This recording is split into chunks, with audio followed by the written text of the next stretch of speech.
Does it help at all that you face Marshall with a very run-oriented quarterback when you face Virginia Tech? Probably so. I mean, they're different offenses, Um, but we have faced mobile quarterbacks here, and Clemson's quarterback was mobile as well. We've seen a lot of them over the years. This guy's big and athletic, so a little different. Marshall's guy was smaller, really quick. But yeah, we've seen our share of them, and the guys will be ready. Jaden? You mentioned Braden's 2 field goal misses. Obviously that's pretty uncharacteristic of him. Was there anything specific that y'all can kind of attribute to that, or was it just an off day? Yeah, I think it's just an off day. I mean, the first one was a 54-yarder into the wind. That would have been a tough make regardless. And the second one, he just didn't get it right. It's just one of those deals. But like I said, he bounced back, and he's a vet. It'll motivate him. Yeah, it'll motivate him. So better to have misses in a game like that than one where you need him to win the game. So, probably good timing for that. James? David, it seems like Jalen Scott's taken another step here, maybe the last 3 or 4 games for you. Just your thoughts on his play here recently.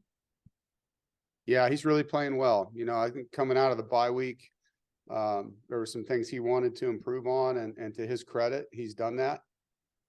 He's playing fast. I think he's, a kid we've talked about perspective, and a guy that waited his turn, and now he knows that the clock's running out, and he's playing like that, and it's fun as a coach when your seniors play their best football as time runs out. You're seeing that with Savion too. Those 2 guys are playing really good football for us right now. Noah? Kind of going off of that, after the game, you talked about how the offense has grown, since the bye week. The defense seems like it has too, since, getting up 41 to Marshall. Where have you seen the defense grow, especially these last 3 weeks, and not really giving many points up anymore? Yeah, limiting explosive plays for scores. I mean, that was an area that hurt us, up until the bye week. Duke had a couple of them, Notre Dame had a couple of them, and when you give up a big play, it's one thing, but when it's points on the board, you can't recover from that. And so they've done a great job of that, and that's contested coverage and tackling. That's what that's attributed to. Guys have done a really good job in those 2 areas. Our red zone defense has gotten better. You saw the goal line stand. You see us denied a couple drives into the red zone, and just, hold people to field goals or less. Like, that's the goal. And we really put a premium on 2 things: scoring defense and takeaways. And I think the guys have done a great job of zeroing in on that and how to do that. Ethan? Hey, Coach, when you see after Jalen's interception, you see half the team running down the sideline with him, blocking really hard for him to make sure he got to the end zone. So how does that make you feel as a head coach to see teammates hustling for Jalen like that? Yeah, it's awesome. Yeah, and smart blocks too. No things on the edge, nothing cheap. Just guys understanding the game, playing smart, hustling, playing for each other, and pulling for a guy that they want to see play well. It's awesome. Rob? Yeah, you mentioned Vitek is one, I think 3 or 4. Do you see sort of a similarity, I guess, in resilience and overcoming slow starts and maybe adversity and things like that with your team? Yeah, I think, both have similarities. Both teams have had quarterback changes. I don't have it memorized, but I know they were maybe 2 and 3 at one time, maybe 2 and 4. So they've really done a good job turning it around. You got to give them a lot of credit, and I don't know if you can compare us and them that way. We both go through different things, but I think both these programs are blue collar, tough, hard nosed programs. And I think the DNA of NC State, from a football program standpoint, and what they've built at Virginia Tech all those years with Coach Beamer and the lunch pail and come to work, there's a lot of similarities in that. And so I wouldn't expect any less. It's a tough program with tough kids, and I know Coach Pry comes from that background. He was a part of that, and So he'll do the same, and you can see that that's showing. They're playing hard. Yeah, he's got a good team. Ethan, Coach, I was just wondering if you have an update on how Michael Allen is doing after he had to leave the Wake Forest game. Yeah, no, I saw him in the weight room a little bit ago. So don't have a report on where we're at for the game or any of that, but he was in there working out with the guys, so that's a good sign. But we'll get our injury report here at 2:30 and have a little more information then. Thank you. Brian Murphy, Coach, several coaches were let go yesterday and into today. Do you get a sense that you have 11 years at this program, that kind of longevity is just not going to be a thing that happens very often, moving forward, given the transfer portal, NIL, all that stuff, and the quickness of some of these moves? Yeah. Yeah, it's sad. I mean, I think, and interesting at the same time. The guy to get a 70 million plus payout at one school, and the other guy that wasn't even there a season. So it's a different world.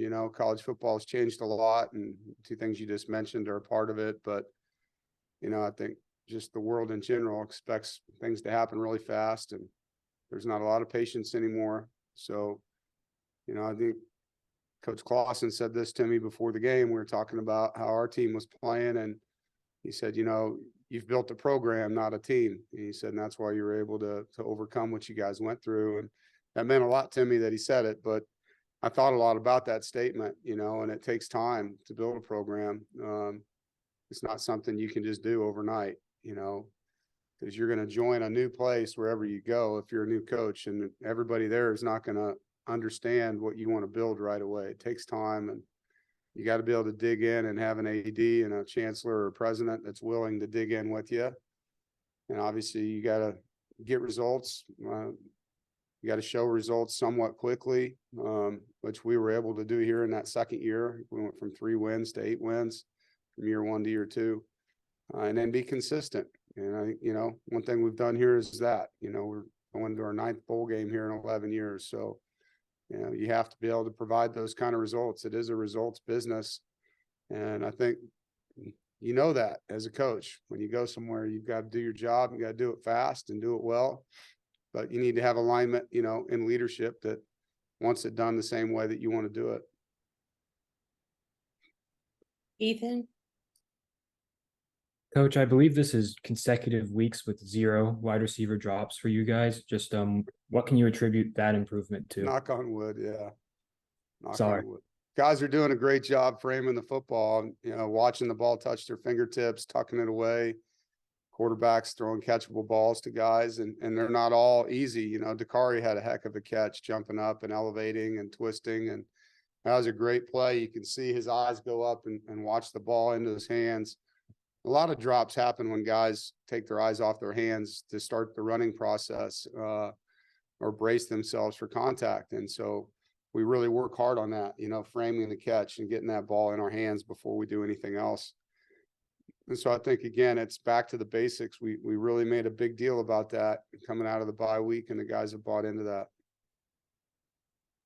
JC, Do you sometimes sense that the offense maybe calms down, or I don't know what the right word is, but gets a little extra vibe when KC pops a run like he did at the beginning of the game?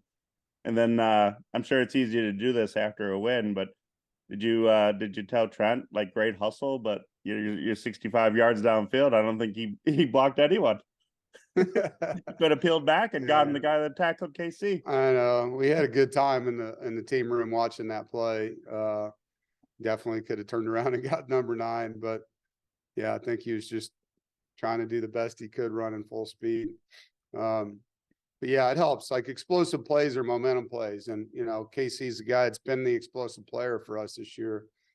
It doesn't matter who it is, though. Like, if anyone has a big play, if you look at drives that score in college football, there's usually an explosive play involved in those drives. It happens a lot. And for us, no different than any other team. When we get one, there's momentum that comes with that, and the defense all of a sudden is on their heels, and you can take advantage of that in a lot of drives. James, Dave, you have a couple of former Virginia Tech assistants on your staff. I was just wondering, schematically, is this under Pryor, are they similar to what VT's done in the past? Are they different? You know, what do you get from them defensively? Yeah, no, we do. Obviously, Coach Wiles was there 26 years, and Brian Mitchell was there. They're 4 down, so that's the same, but it's not the same Bud Foster defense design wise. It's not. And you know, all the invert quarters or invert halves that they did, and the amount of bear defense with the free safety really being an extra hat in the box. They're still playing, you know, tight man-to-man coverage. You can see that, but there's more quarters and zone and cover 3 zone blitz. There's press and press bail in the secondary. There's some cover 2. So it's definitely Brent's defense. And his defensive coordinator, obviously.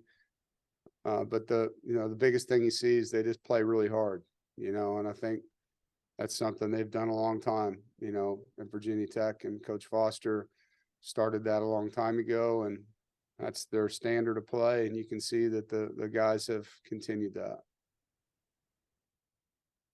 JC? Kind of piggybacking in a roundabout way from what James asked, you know, with Coach Wiles being there as long as he has, do you guys even have time to be able to eat or enjoy, you know, a place like Blacksburg? Because he probably knows every good place in that city. If there's something good to eat, Coach Wiles knows where it's at. I can promise you that. And he's definitely a guy that enjoys a good meal with good friends. But no, it'll be a business trip, man. We'll be there and be in our hotel, and hopefully the hotel will have good food for us. We'll enjoy the brotherhood we have with the staff and the players, and get up and go play a 3:30 game. Is that everything for Coach? All right, Brian, last question. Yeah, Coach, I know you don't want to look ahead, but I wondered about having the Carolina game on Thanksgiving week. It seems like that's what the ACC has kind of decided on, and given all the things that are happening that week, is that a good? Do you prefer to play that kind of rivalry game to end the season, or would you prefer to maybe have a little more time to prepare? No, I love playing them in the last game of the year. I think it's awesome. That's where that game belongs. It's rivalry weekend, and yeah, it's been great. I mean, I've been here 11 years. We didn't always do it that way. It's way better being the last game of the year, in my opinion.